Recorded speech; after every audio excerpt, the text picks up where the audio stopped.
It's August 18th, 1940, just after 1 in the afternoon.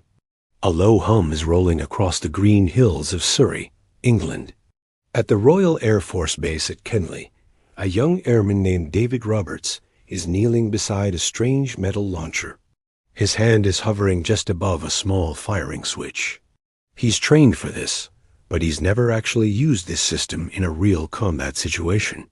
Right next to him, his fellow airman Knowles is getting his own control panel ready. They both look toward the horizon.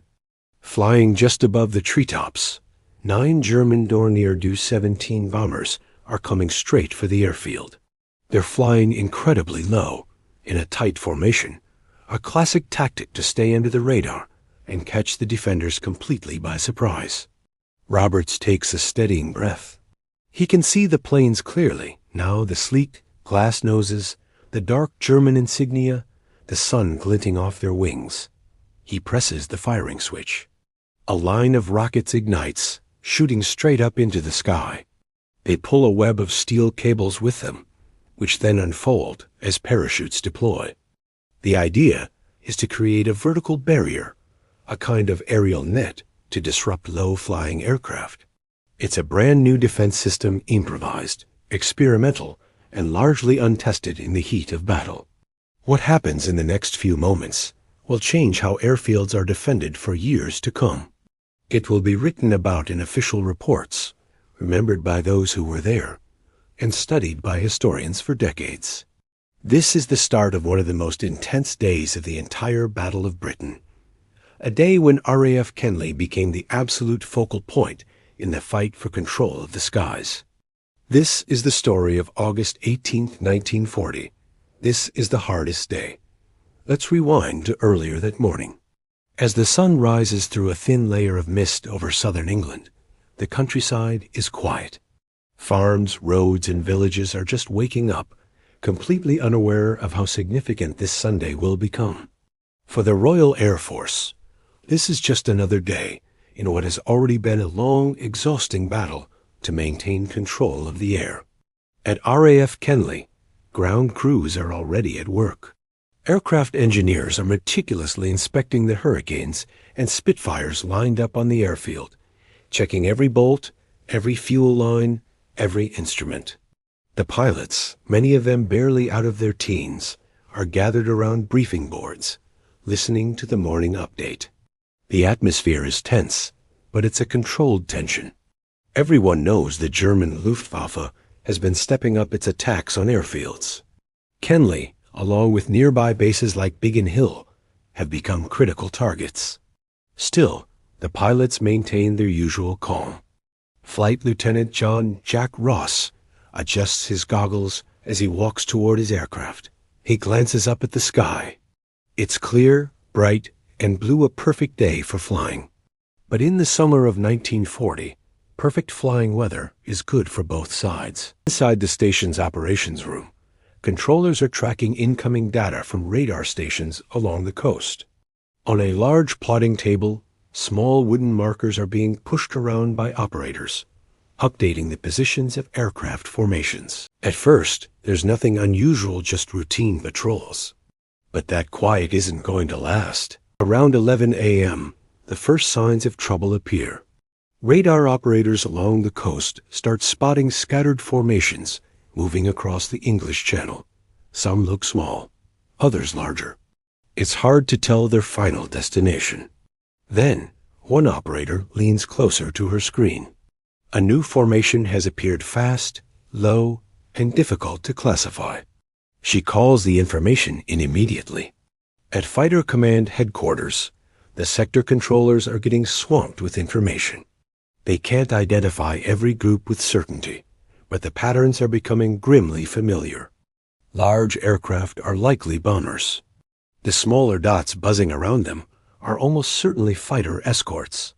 It's becoming clear that these formations are heading directly for the southern RAF sector.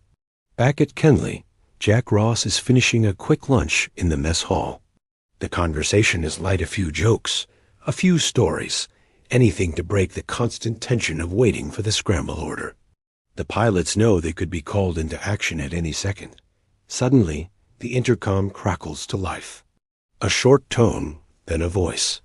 Pilots to your aircraft. Stand by for readiness. The room goes silent for a beat. Then, chairs scrape back and boots hit the floor. The pilots move with a calm urgency, fast, but controlled. They've done this 100 times before. Out on the airfield, ground crews pull away wheel chocks and slam engine panels shut. Fuel lines are detached. Propellers begin to spin, their blades blurring into motion. The sky above is still peaceful, but everyone on the ground feels it. Something is coming. By 12:30 p.m., the picture becomes terrifyingly clear. In the sector operations room, the plotting table is suddenly a swarm of markers. The operators' hands are a blur. Controllers are raising their voices, but staying focused, calling out headings and altitudes. One large formation has merged over the channel. Then another, and another. The Luftwaffe is coming in force. The exact target isn't confirmed yet, but the direction is unmistakable. Sector controllers have to make split-second decisions. Which squadrons to launch? Who's closest? Who has enough fuel? Who is ready? The order is given. Scramble. At Kenley, the final seconds of quiet are shattered. Jack Ross hears the scramble alarm and sprints toward his Hurricane. Engines roar to life, one after another, across the airfield. Mechanics wave signals, clearing aircraft for takeoff. The pilots still don't know just how large the incoming force is. They only know it's close. And that today is going to test them like never before. Ross pulls his canopy shut. The cockpit vibrates as the engine's power builds. He glances toward the horizon, still blue, still empty, but not for long. Around 12:45 p.m., far out over the English Channel, a formation of Dornier Do-17 bombers continues its steady flight toward the English coast. They are flanked by their fighter escorts Messerschmitt Bf 109s flying above and alongside, acting as a shield against RAF interception. The German crews know this is a critical mission. Their objective is to cripple RAF fighter command by hitting its airfields hard. And Kenley is one of their primary targets. Inside the lead Dornier, the pilot checks his instruments. The navigator studies his map, glancing between the coastline and his calculations. The radio operator listens for updates, hearing only short, coded instructions. The formation holds steady. Their plan is to arrive fast, low, and perfectly coordinated before any defenders can fully react. Meanwhile, back on the ground, the Kenley scramble is in full swing. The hurricanes of No. 111 and No. 253 squadrons are thundering down the runway in quick succession. Pilots push their engines to maximum power, lifting off into the sky one after the other. Once airborne, they climb toward their assigned intercept point, guided by curt radio messages from sector control. Vector 310. Angels 15. Hostile strength unknown. The pilots adjust their course. They can't see the enemy yet, but they trust the voices on the radio guiding them. Below, Kenley's ground crews hurry to take cover and prepare for the worst. Aircraft that couldn't launch in time are being moved to dispersal areas. Fire crews stand ready. The entire airfield is bracing for impact. At 1:10 p.m. comes the first visual contact. High above southern England, the first RAF squadron spots faint shapes in the distance. The silhouettes grow clearer. Straight wings, glazed noses, twin engines. Dorniers. A lot of them. But they're not alone. Moments later, the pilots spot the fast-moving specks circling above the Messerschmitt escorts. The RAF pilots tighten their formation. They've trained for this exact moment, but seeing the sheer scale of the attack triggers a surge of pure focus. Flight Lieutenant Ross radios his squadron. Tally-ho! The engagement begins. Back at Kenley, the quiet is long gone. The airfield is a scene of coordinated, urgent movement. Observers on the ground spot the aircraft approaching from the southeast. The shapes are low on the horizon, growing larger, moving quickly. The air raid siren begins its mournful wail. Personnel take shelter or move to their assigned stations. Anti-aircraft crews prepare their guns. Spotters relay height and direction information. At the experimental cable defense installation, Aircraftman Roberts adjusts the firing mechanism one last time. He looks toward the incoming formation, now fully visible. The bombers are deliberately flying beneath the range of the heavier anti-aircraft guns. It's 1:19 in the afternoon. High above RAF Kenley, the sky is a chaotic dance of aircraft. Dornier bombers, part of a massive German formation, push forward, determined to reach their target. But RAF fighters are relentless. Hurricanes slice through the bombers' path, their guns blazing, forcing the enemy to scatter and break formation. Despite the fierce defense, several Dorniers slip through the net. They are now on their attack run. RAF Kenley is directly in the path of the storm. Down on the ground, inside the operations tower, the atmosphere is tense but controlled. Staff remain at their posts, their voices calm and steady as they relay critical information across the network. Their duty is to keep the system running, no matter the chaos unfolding outside. Suddenly, the ground trembles. The first bombs have landed. The impacts are not seen, but felt a deep, resonant thud that vibrates through the very foundations of the building. Dust billows up from the grassy fields, and the windows of the tower rattle in their frames. Equipment shudders on the desks. Everyone follows procedure, staying under cover until the danger passes. Across the airfield, several structures take damage. Shockwaves from the explosions ripple through hangars, workshops, and dispersal areas, momentarily halting all activity. Crews hunkered down in hardened shelters stay low, their movements practiced and automatic. Outside, aircraft that couldn't be moved are shielded behind protective earthworks and revetments. Even under extreme pressure, the ground staff's focus remains locked on safety and protocol. The bombers scream overhead, a fleeting shadow against the sky. They release their payloads in a rapid, terrifying sequence. Within moments, they are gone, their engines whining as they climb back toward the safety of higher altitude. It was a low-level run, designed for speed and surprise. They never intended to stay long, but the battle isn't over. Above Kenley, the sky is still alive with conflict. Hurricanes and Spitfires swarm the retreating bombers, maneuvering at incredible speeds, using the sun and clouds to their advantage. The RAF pilots are determined to break the enemy formation completely, while also fending off the German fighter escort protecting them from above. The dogfights are a whirlwind of high G turns and split-second decisions. Engines screaming as they're pushed to their absolute limits. Some British fighters are forced to break away, low on fuel or strained by the intensity of the combat. Others press the attack, determined to prevent the bombers from regrouping. The radio crackles with terse professional commands. Break left, enemy high, 2 o'clock, reforming on leader. It's a display of incredible coordination and training, a testament to the skill of the pilots. As the roar of engines begins to fade, a sense of cautious relief settles over the airfield. Ground crews emerge from their shelters, their movements quick but orderly. The assessment begins immediately. They check buildings for structural integrity, confirm that all personnel are safe, and evaluate the status of the remaining aircraft. Small fires smolder across the field, and fire teams move in swiftly to extinguish them. Medical teams attend to minor injuries from debris and shock waves. Maintenance crews are already at work, clearing runways and checking vital equipment. The people of Kenley are battered but not broken. Their singular goal is clear: to remain operational no matter the cost. It's 1:25 p.m. The main wave of bombers has passed, but the danger has not. Far to the south, radar stations and observers report more aircraft approaching. Are they a follow-up strike? Escorts repositioning? Or something else entirely? In the operations room, the staff prepare for another assault.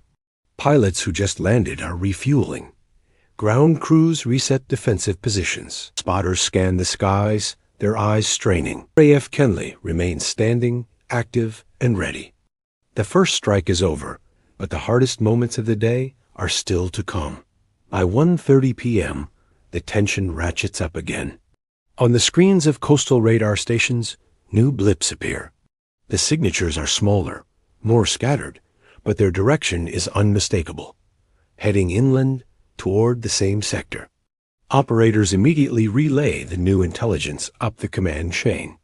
In the sector operations room, controllers adjust the markers on the massive plotting table.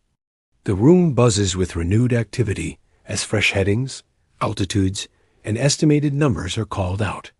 Multiple formations detected, a controller announces. Possible follow-up strike. The staff nod grimly. They had anticipated this. A coordinated second wave. Once more, Kenley prepares for battle. RAF fighters that broke off from the first engagement are already regrouping. Some land for a lightning-fast refuel and rearm, while others reposition in the air to defend the sector. On the ground, the crews move with breathtaking speed. Fuel hoses are connected, fresh ammunition belts are loaded, and quick inspections are completed in seconds. Pilots receive new briefings while still strapped into their cockpits. Every moment counts. A mechanic gives the side of a Hurricane a firm tap, the universal signal. You're good to go. One by one, engines roar back to life, their sound a defiant promise. Out over the English Channel, the second wave approaches. This force is smaller, but still formidable. A mix of Dornier bombers and Bf-110s heavy twin-engine fighters capable of both escort and ground attack. Their mission is the same as the first, to cripple the RAF's ability to launch fighters and control the skies. The German crews are focused, fully aware that the first wave met stiff resistance. They know the defenders will be on high alert. As they cross the coastline, the formation tightens, shifting into attack order. It's now 1:40 p.m. High above the rolling hills of Kent, an RAF squadron spots them. Enemy aircraft ahead, distance closing. The call goes out, and the fighters accelerate to intercept. From this distance, the German formation looks smaller, but the pilots know that even a reduced force can inflict devastating damage if it reaches the target. Flight Lieutenant Ross leads his section into a diving turn, sunlight glinting off their wings as they descend on the enemy. In response, the Luftwaffe escorts peel away from the bombers to meet the attack. Another ferocious high-speed engagement begins in the skies over southern England. The fate of RAF Kenley, and perhaps the entire battle, hangs in the balance. The courage and resilience shown by the pilots and ground crews at RAF Kenley were mirrored at airfields across Britain during those desperate months. On the ground, personnel take their positions again. Eyes turn skyward as spotters track small, high-altitude shapes moving in the distance.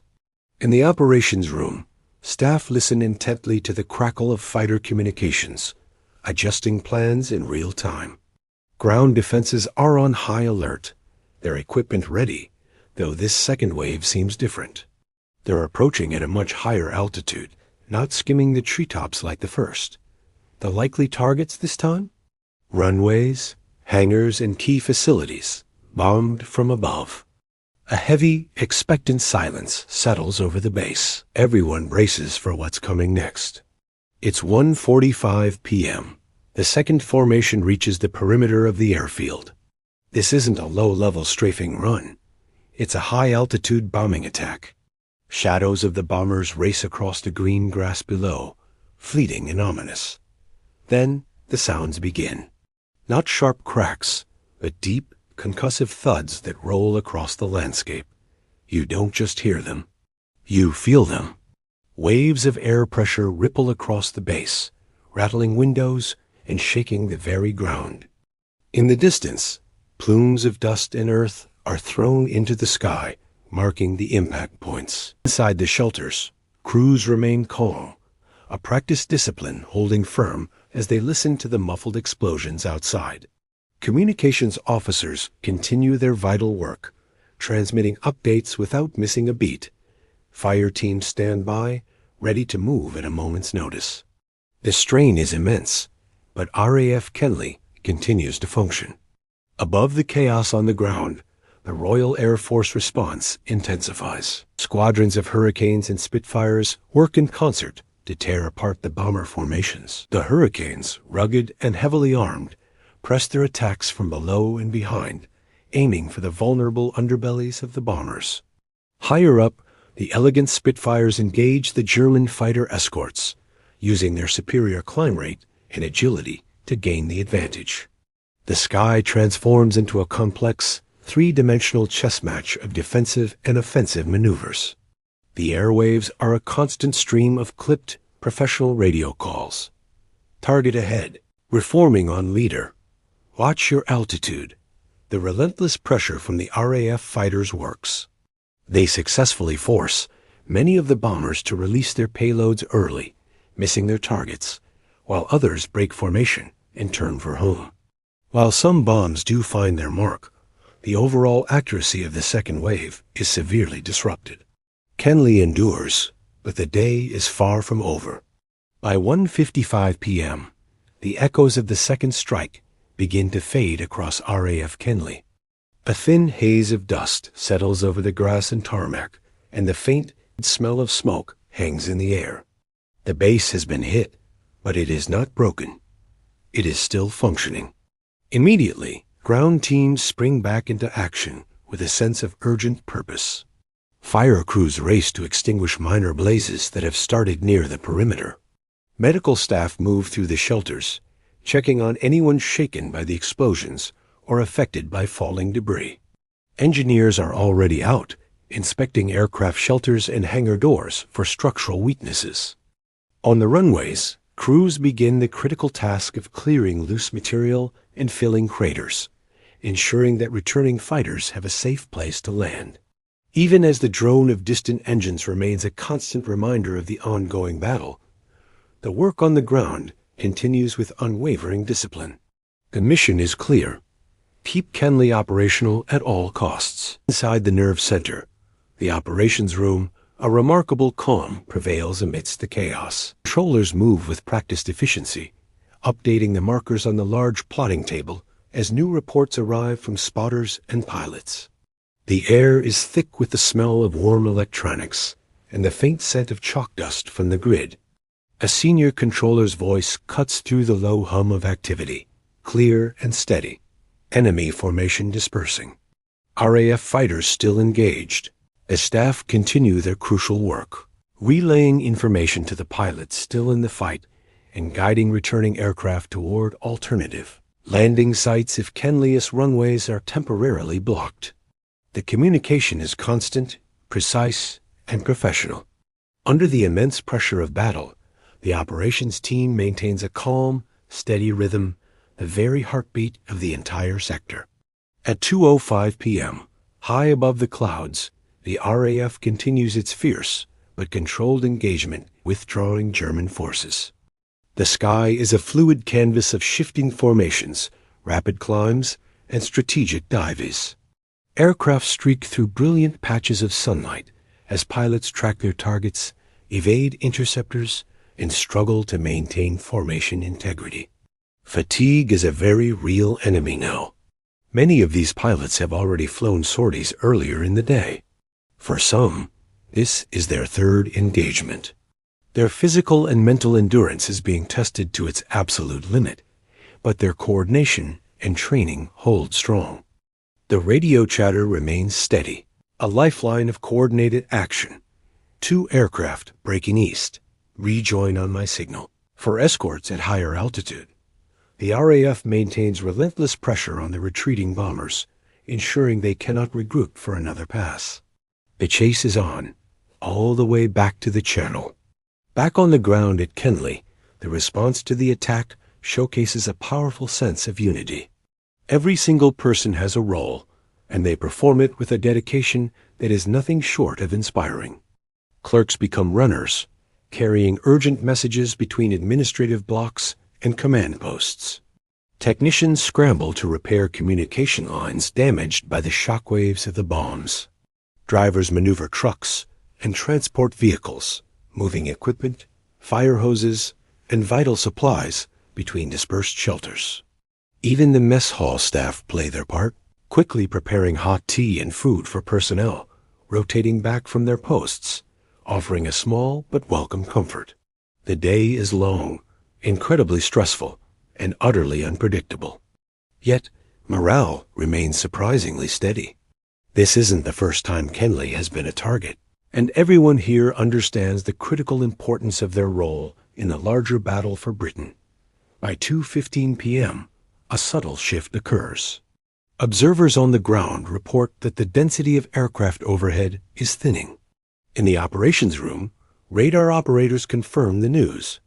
Most of the enemy formations are now heading south, back toward the English Channel. This doesn't mean the danger is over. Stragglers or small opportunistic groups could still pose a threat. But the primary assault appears to be decreasing. A controller makes a note on the board. Stand by. Possible reduction in hostile activity. For the first time in what feels like an eternity, a brief moment of relative quiet descends upon the airfield. The constant, gut-wrenching roar of engines and explosions subsides into a low, distant hum. Pilots still in the air continue their patrols, while those low on fuel or ammunition begin coordinating landings, diverting to nearby airfields if Kenley's runways still require clearing. At 2:20 p.m., with the immediate threat reduced, key officers begin the crucial process of assessing the damage. The initial reports start coming in. Several buildings have sustained damage, but thankfully, most remain structurally sound. Some essential facilities are temporarily out of action, but they are repairable. A few aircraft parked on the ground have been affected by the concussive force of the blasts or hit by flying debris, but the dispersal strategy has worked. Most importantly, communications and control functions are still active. And due to the highly effective sheltering procedures, casualties are minimal. The initial review paints a promising picture. RAF Kenley, despite being battered and bruised, can continue to operate. A wave of cautious, hard-earned relief washes over the base. They have weathered the storm once again. The battle for this airfield and for the skies above Britain is far from over, but for now, they have held the line. 2:25 in the afternoon. The direct assault on Kenley seems to be easing, but the fight is far from over. Reports are flooding in from other airfields and sectors across southern England. Squadrons from neighboring bases are still locked in combat. The Luftwaffe's offensive isn't just a single strike. It's a vast, coordinated attack across multiple fronts. For the personnel at Kenley, this news lands with a quiet weight. They know they've just endured a monumental battle, but they also understand they are just one part of a much larger, ongoing conflict. The work must continue. By 2:40, the skies begin to clear of enemy planes, and the familiar silhouettes of RAF fighters start to appear, making their way home. Some pilots are critically low on fuel. Others are visibly drained, having flown multiple sorties back-to-back. Over the radio, the calm, measured voices of the controllers orchestrate the landings. Kenley runway status, partially cleared. Use alternate if instructed. Biggin Hill available. Croydon available. Pilots acknowledge with professional calm. Even after facing one of the most intense days of the war, discipline holds firm. Across the southeast, Spitfires and Hurricanes begin to touch down. Some are peppered with bullet holes, others showing the deep scars of aerial combat. As each plane lands, ground crews rush out to meet it, guiding it to a dispersal point. Every returning aircraft is a small, hard-won victory. At Kenley, the recovery is already in full swing. By mid-afternoon, the teams have restored much of the airfield's basic functions. The main runway is cleared and operational. Damaged buildings are cordoned off. Communication lines are being reconnected. Despite the hellish morning, the base is ready to receive its returning fighters. Kenley is proving its incredible resilience. At 3 o'clock, the pilots who have landed gather for their debriefs. They stand in small groups, some leaning against their aircraft, still in their flight gear, catching their breath as they recount the battle. Others sit on the grass, helmets beside them, listening intently. They review flight paths, enemy formations, tactical decisions, and fuel usage. Every detail is crucial. What worked? What didn't? How did the enemy adapt? These sessions are vital, refining tactics for the next inevitable engagement. Every piece of information could mean the difference between life and death tomorrow. Meanwhile, a wider picture of the day's events is starting to emerge from reports across southern England. Several other airfields faced similar heavy pressure. Squadrons were scrambled, redirected, and regrouped in a fluid, desperate defense. Losses were heavy on both sides. But thanks to rapid response and coordinated action, the key airfields remained operational. The RAF is slowly piecing together the full scale of the Luftwaffe's assault. It's becoming clear that August 18, 1940, will be remembered as one of the most demanding and strategically vital days of the entire Battle of Britain.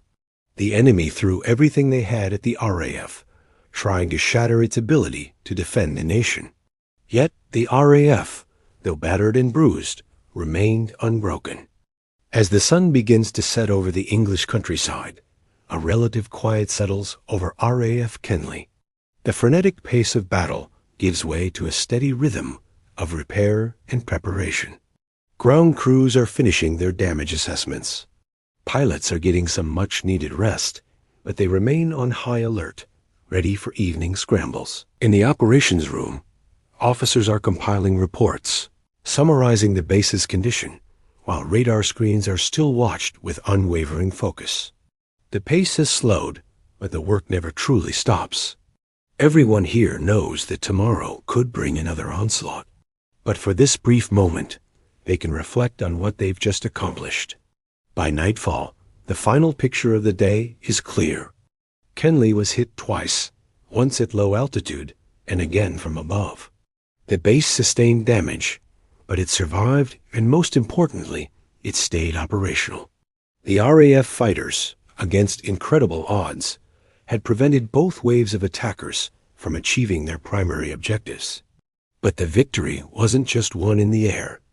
It was won on the ground by the mechanics, the observers, the communications staff, and every person who held their post under fire. It was a victory defined not by statistics, but by pure perseverance. The ability to stay organized, focused, and resilient in the face of overwhelming pressure. August 18, 1940, would go down in history as the hardest day. A day when RAF Kenley and other airfields faced one of the most concentrated attacks of the entire war. A day when pilots, controllers, engineers, and support crews were pushed far beyond their limits. A day when the very future of Britain's air defense hung in the balance and held firm. The battle for the skies was far from over. Fierce fighting would continue for weeks to come. But on this day, thanks to the grit and determination of everyone who served, the line did not break. Kenley stood its ground, and history will forever remember those who stood with it.